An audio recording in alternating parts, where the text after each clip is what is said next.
అందరికీ వందనాలు. ఈరోజు బైబిల్ రీడింగ్లో పార్ట్ 2లో కీర్తనల గ్రంథం నుండి 47వ కీర్తన. ప్రధాన గాయకునికి కోరహు కుమారులు చేసినది గీతము. సర్వజనులారా చప్పట్లు కొట్టుడి, జయధ్వనులతో దేవుని గూర్చి ఆర్భాటము చేయుడి. యెహోవా మహోన్నతుడు, భయంకరుడు. ఆయన సర్వభూమికి మహారాజై యున్నాడు. ఆయన జనములను మనకు లోపరచును, మన పాదముల క్రింద ప్రజలను అనగద్రొక్కును.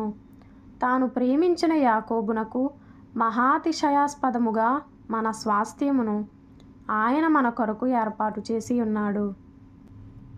దేవుడు ఆర్భాటముతో ఆరోహణమాయెను, బూరధ్వనితో యెహోవా ఆరోహణమాయెను. దేవుని కీర్తించుడి, కీర్తించుడి, మన రాజును కీర్తించుడి, కీర్తించుడి.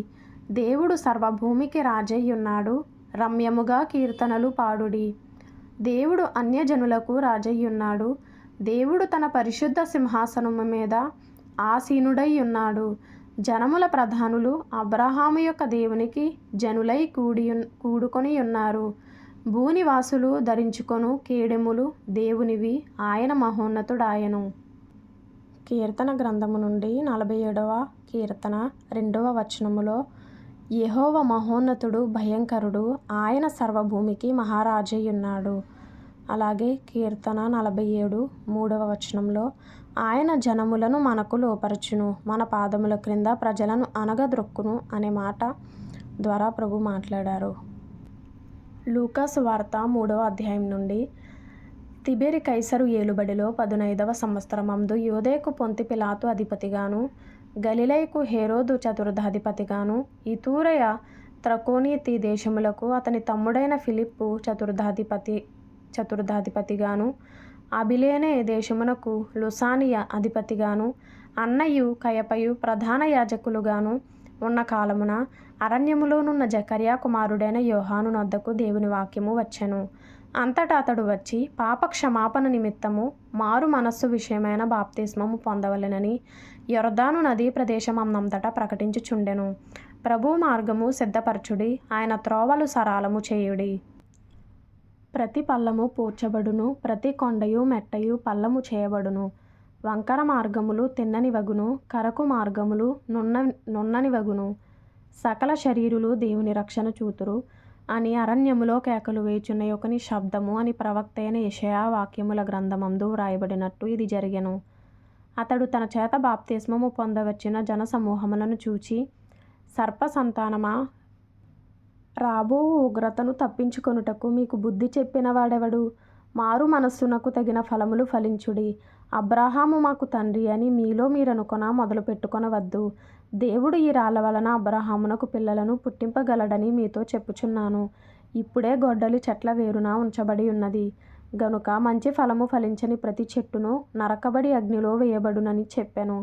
అందుకు జనులు, అలాగైతే మేమేమి చేయవలెనని అతనిని అడుగగా, అతడు 2 అంగీలు గలవాడు ఏమీయూ లేనివానికి ఇయ్యవలెననియు, ఆహారము గలవాడును అలాగే చేయవలెననియు వారితో చెప్పెను.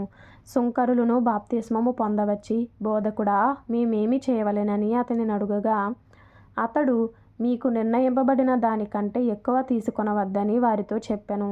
సైనికులను మేమేమి చేయవలెనని అతనిని అడిగిరి. అందుకు అతడు, ఎవనిని బాధ పెట్టకయు, ఎవని మీదను అపనింద వేయకయు మీ జీతములతో తృప్తి పొందియుండుడని వారితో చెప్పెను. ప్రజలు కనిపెట్టుచు, ఇతడు క్రీస్తయుండునేమో అని అందరును యోహానును గూర్చి తమ హృదయములలో ఆలోచించుకొనుచుండగా, యోహాను, నేను నీళ్లలో మీకు బాప్తిస్మమిచ్చుచున్నాను, అయితే నాకంటే శక్తిమంతుడొకడు వచ్చుచున్నాడు. ఆయన చెప్పుల వారును విప్పుటకు నేను పాత్రుడను కాను. ఆయన పరిశుద్ధాత్మలోను కింద ఫుట్నోట్లో పరిశుద్ధాత్మతోను అగ్నితోనూ మీకు బాప్తిస్మమిచ్చును. ఆయన చేట ఆయన చేతిలోనున్నది. ఆయన తన కళ్ళమును బాగుగా శుభ్రము చేసి తన కొట్టులో గోధుమలు పోసి ఆరని అగ్నితో పొట్టు కాల్చివేయునని అందరితో చెప్పెను. ఇదియుగాక అతడింకను చాలా సంగతులు చెప్పి ప్రజలను హెచ్చరించుచు వారికి సువార్త ప్రకటించుచుండెను. అయితే చతుర్థాధిపతి అయిన హేరోదు చేసిన సకల దుష్కార్యముల నిమిత్తమును, అతని సోదరుని భార్య అయిన హేరోదియ నిమిత్తమును యోహాను అతనిని గద్దించినందుకు అది వరకు తాను చేసినవన్నీ చాలవన్నట్టు అతడు యోహానును చెరసాలలో వేయించెను. ప్రజలందరూ బాప్తిస్మము పొందినప్పుడు యేసు కూడా బాప్తిస్మము పొంది ప్రార్థన చేయుచుండగా ఆకాశము తెరవబడి పరిశుద్ధాత్మ శరీరాకారముతో పౌరము వలె ఆయన మీదికి దిగివచ్చెను. అప్పుడు నీవు నా ప్రియ కుమారుడవు, నీ యందు నేను ఆనందించుచున్నానని ఒక శబ్దము ఆకాశము నుండి వచ్చెను. యేసు బోధింప మొదలుపెట్టినప్పుడు ఆయన దాదాపు 30 ఏండ్ల ఈడుగలవాడు. ఆయన యోసేపు కుమారుడని ఎంచబడెను. యోసేపు హేలీకి, హేలీ మత్తతుకు, మత్తతు లేవికి, లేవి మెల్కీకి, మెల్కీ యన్నకు, యన్న యోసేపుకు, యోసేపు మత్తతీయకు, మత్తతీయ ఆమోసుకు, ఆమోసు నాహోముకు, నాహోము ఎస్లికి, ఎస్లి నగ్గయికి, నగ్గయి మయతుకు, మయతు మత్తతీయకు, మత్తతీయ సిమియకు, సిమియ యోషేకుకు, యోషేకు యోదాకు, యోదా యోహన్నకు, యోహన్న రేసాకు, రేసా జెరుబ్బాబెలుకు, జెరుబ్బాబెలు షయల్తీయేలుకు, షయల్తీయేలు నేరికి, నేరి మెల్కీకి, మెల్కీ అద్దికి, అద్ది కోసాముకు, కోసాము ఎల్మదాముకు, ఎల్మదాము ఏరుకు, ఏరు యెహోషువకు, యెహోషువ ఎలీయెజెరుకు, ఎలీయెజెరు యోరీముకు, యోరీము మత్తతుకు, మత్తతు లేవికి, లేవి షిమ్యోనుకు, షిమ్యోను యోదాకు, యోదా యోసేపుకు, యోసేపు యోనాముకు, యోనాము ఎల్యాకీముకు, ఎల్యాకీము మెలెయాకు, మెలెయా మెన్నాకు, మెన్నా మత్తతాకు, మత్తత నాతానుకు, నాతాను దావీదుకు, దావీదు యెషయికి, యెషయి ఓబేదుకు, ఓబేదు బోయజుకు, బోయజు షల్మానుకు, షల్మాను నయస్సోనుకు, నయస్సోను అమ్మీనాదాబుకు, అమ్మీనాదాబు అరాముకు, అరాము యెస్రోముకు, యెస్రోము పెరెసుకు, పెరెసు యోదాకు, యూదా యాకోబుకు, యాకోబు ఇస్సాకుకు, ఇస్సాకు అబ్రాహాముకు, అబ్రాహాము తెరహుకు, తెరహు నాహోరుకు, నాహోరు సెరూగుకు, సెరూగు రయూకు,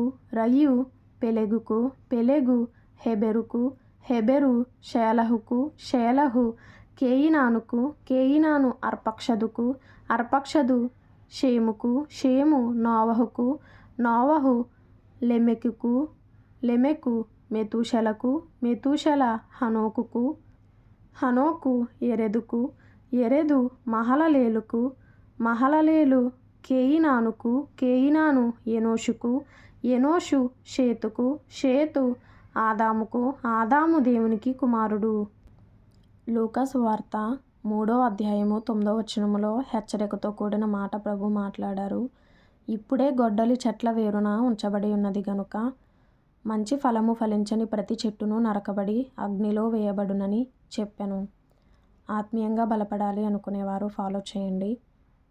ప్రతిరోజు వాక్యం చదువుకోండి, ప్రతిరోజు ప్రార్థన చేసుకోండి, ప్రభువుకు దగ్గరగా జీవించండి. ప్రభు మీకు తోడైండును గాక.